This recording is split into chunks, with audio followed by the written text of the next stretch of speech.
महोदय, एक माननीय सदस्य ने मुझसे नहरी पानी पर समझौते के बारे में पूछा था।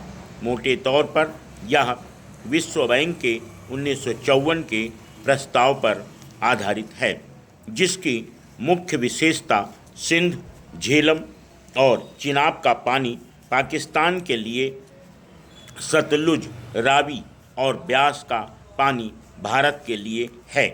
भारत की ओर बहने वाली नदियों से अब तक प्राप्त होने वाले पानी के बदले पाकिस्तान द्वारा नहरें आदि बनाने के लिए एक परिवर्तन अवधि निश्चित की जानी थी। भारत को इस कार्य में सहायता करनी थी और इस परिवर्तन काल में पाकिस्तान को पूर्वी नदियों से मिलने वाले पानी में क्रमशः कमी करनी थी। इस संधि की मुख्य शर्तें इस प्रकार हैं। पाकिस्तान को यह स्थानापन्न कार्य या नहरें बनाने का कार्य 10 वर्ष में कर लेना चाहिए और इन 10 वर्षों में हम उन्हें पानी दे जिसकी मात्रा क्रमशः कम होती जाएगी। नहरें बनाने के काम में हमें पाकिस्तान की आर्थिक सहायता करनी है। यह सहायता हम पाकिस्तान के हिस्से का जो पानी लेंगे उसी अनुपात में होगी। वास्तव में कई देशों और विश्व बैंक की सहायता से पाकिस्तान का निर्माण कार्य काफ़ी बड़े पैमाने पर हो रहा है। विश्व बैंक और कई दूसरे देश पाकिस्तान को काफ़ी धन दे रहे हैं, लेकिन इसका हमारे समझौते से कोई संबंध नहीं है। इस तदर्थ सहायता देंगे जो 10 वर्ष में दी जाएगी। परिवर्तन काल में हमें कितना पानी देना है और भुगतान किस तरह किया जाएगा निश्चित करने में कुछ समय लग गया है।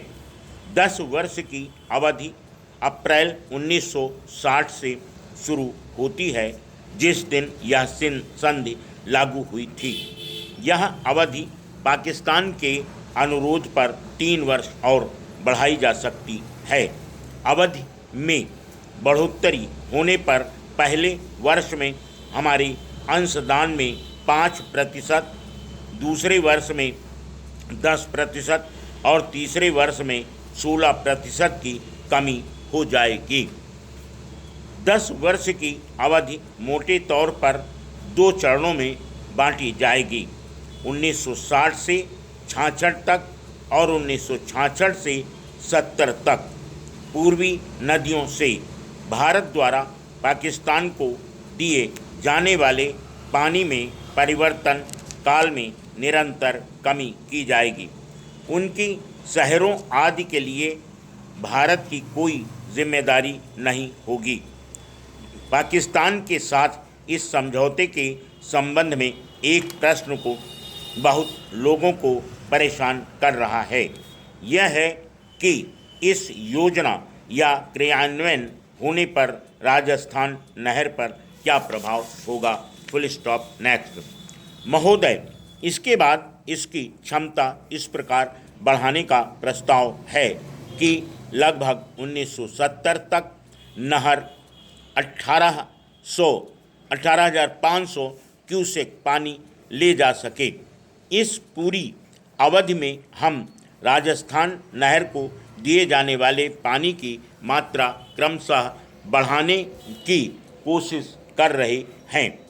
कुछ अंश तक यह ब्यास योजना नामक दूसरी योजना पर भी निर्भर होगा।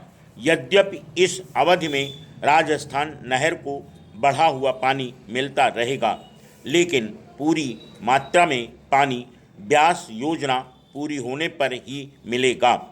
चूँकि हम पाकिस्तान की काफ़ी सहायता कर रहे हैं, अतः विश्व बैंक ने ब्यास बांध के निर्माण में हमारी सहायता करने का वचन दिया है।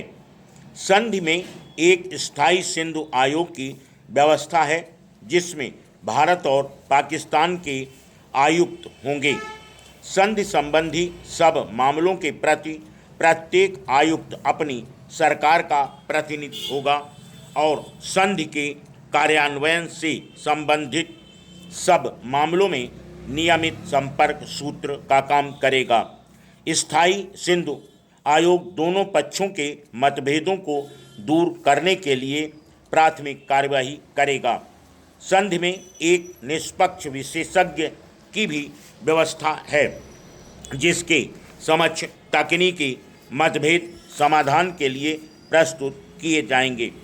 संधि की व्याख्या संबंधित मुक्त विवादों का निपटारा करने के लिए एक मध्यस्थ न्यायालय की व्यवस्था की गई है।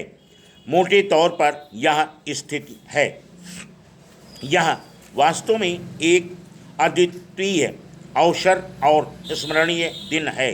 निश्चित रूप से इस बात में स्मरणीय कि भारत और पाकिस्तान को जो एक कठिन और जटिल समस्या कई वर्ष से परेशान कर रही थी, संतोषजनक ढंग से हल हो गई है।